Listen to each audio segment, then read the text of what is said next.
Salut à tous, bienvenue dans cette nouvelle vidéo de la chaîne TechServe pour passer aujourd'hui en revue le Krill de chez Wildsteer. Un couteau qui s'inscrit dans la ligne des petites lames fixes utilitaires à emporter avec soi de partout. Que ce soit autour du cou pour vos sorties bushcraft, à la ceinture comme aujourd'hui pour barouder, sur un gilet tactique pour une utilisation tactique et pourquoi pas dans une poche intérieure pour une utilisation martiale. Parce que on va voir que c'est une lame extrêmement légère avec une ergonomie au top pour ce point là. Confortable, légère et compacte, on va aujourd'hui repousser ses limites dans la mesure du raisonnable bien sûr, et on va voir ce que le Krill de chez Wildsteer a dans le ventre.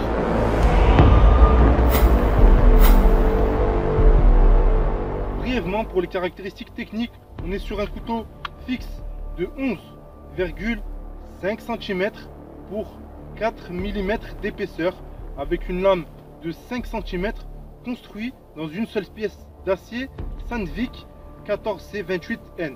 C'est un acier qui est souvent utilisé par les créateurs de la marque Wildsteer. Un acier que je ne connais pas plus que ça, donc je ne vais pas m'étaler dessus, mais en tout cas de ce que j'ai pu essayer, c'est ultra robuste et ça tient parfaitement au niveau de l'aiguisage. Ça tient super bien, ça s'aiguise très bien. Donc voilà pour l'acier Sandvik. Il pèse seulement 31 grammes pour cette version là, donc avec la cavité ici, et on va retrouver une deuxième version pleine, d'accord, qui va peser 40 grammes. Le manche est gainé de paracord avec plusieurs coloris au choix, c'est à vous de choisir sur leur site. Ici il s'agit d'une paracord personnelle, c'est moi qui ai refait le tressage et j'ai ajouté à la fin. Donc normalement vous avez ici une petite protubérance pour la prise en main. Moi cette protubérance je l'ai enlevée et je l'ai remplacée par un petit clip, d'accord, un petit clip sur lequel je vais pouvoir attacher différentes choses. Par exemple ici j'ai clippé une petite barre de ferrocérium pour le côté bushcraft, on va dire que c'est l'allume-feu de secours, et je vous ferai voir après que ça fonctionne correctement malgré la petite taille de cette barre. Fourni avec un solide étui Kydex permettant un port donc soit à la ceinture. Il est possible également de le porter en neck autour du cou. Ici vous avez deux sorties pour la paracorde, donc vous pouvez le porter en neck. Il est possible d'y ajouter un clip spécial pour l'attache à dépassant molly, donc ça c'est à choisir lors de la commande sur le site. Vous avez l'option clip molly. Donc on est sur une lame à pointe centrée avec une émouture plate partielle comme vous pouvez voir, hein.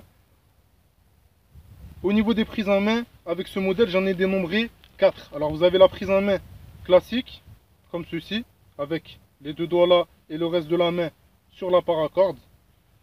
D'accord. Après vous avez un dérivé de la prise en main classique avec l'index qui va venir se poser ici sur l'arrondi. Donc ça c'est plus pour les travaux précis, de précision. D'accord. Et vous avez une troisième prise en main avec le doigt dans la cavité, comme ceci. D'accord. Donc une prise en main qui va vous permettre encore plus de précision dans vos travaux. D'accord. Et vous avez une quatrième prise en main qui est en reverse grip pour le côté martial. Donc comme ceci. Donc ça, le reverse grip c'est nickel pour qui utilise le Krill sur un gilet tactique. Hop, vous l'enlevez et vous pouvez tout de suite vous en servir en martial ou pour venir découper une attache en urgence, etc. Au niveau du confort, il faut tout d'abord savoir qu'on est sur un couteau qui est destiné aux petits travaux. D'accord, on n'est pas sur un couteau avec une grosse lame épaisse, on est sur un couteau avec une lame très fine, très léger et assez courte. Hein, on est sur 5 cm si je ne me trompe pas au niveau de la lame. Et il n'y a pas beaucoup de pénétration au vu de la largeur de la lame. D'accord. Donc ça, faut bien se le mettre en tête. On est sur un couteau minimaliste qui va être là pour des petits travaux. Si je vous dis ça, c'est pour que vous compreniez que si vous êtes amené à l'utiliser de manière intensive, que ce soit pour des gros travaux, vous voulez essayer de couper pas mal de bois pour faire un feu, bref, des gros travaux, ça va vite devenir désagréable. Déjà premièrement parce que les serrations ici sont super prononcées. On a des serrations ultra prononcées, donc ça va vite faire mal aux doigts. Donc déjà premier conseil, utilisez un gain si vous êtes amené à faire des travaux un peu plus forcés que d'habitude.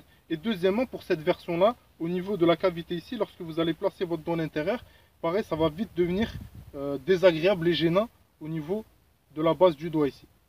À force, si vous forcez pas mal sur des morceaux de bois,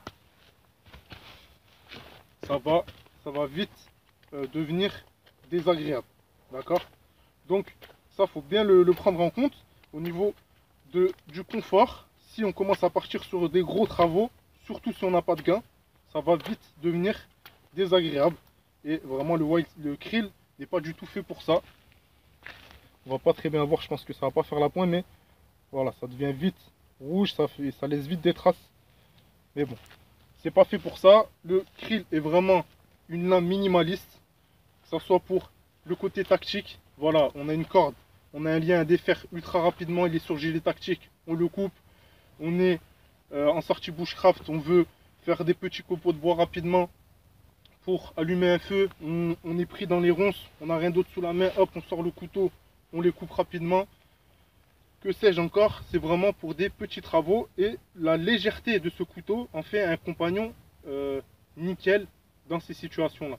On a des petits couteaux minimalistes qui sont 2 fois voire 3 fois plus lourds, qui font un peu plus, mais personnellement, c'est pas ce que je demande à un couteau minimaliste. Ce que je demande à un couteau minimaliste, c'est vraiment qu'il soit ultra léger, qu'on l'oublie sur soi, voilà, que ça soit pas dérangeant et qu'il soit suffisant pour faire des petits travaux comme couper un serflex rapidement, couper des liens, couper un morceau de corde assez robuste, faire des petits copeaux de bois, etc. Donc pas de travaux trop laborieux avec cette lame. Sinon, à part ça, c'est au niveau du confort, c'est nickel. Une très bonne ergonomie. Et vraiment au niveau côté martial, c'est vraiment top. Voilà, surtout sur un gilet tactique, on l'enlève, on pique. En reverse grip, franchement, c'est le top. Et même en normal, par exemple caché dans la veste, on le sort, hop, on pique, on range, on chlasse, on range, etc. Donc ça, c'est vraiment le petit plus pour cette lame minimaliste, qui n'est pas que orienté bushcraft et outdoor. Maintenant on va passer à la partie test pour voir ce qu'il a dans le ventre. On va essayer de couper pas mal de choses différentes.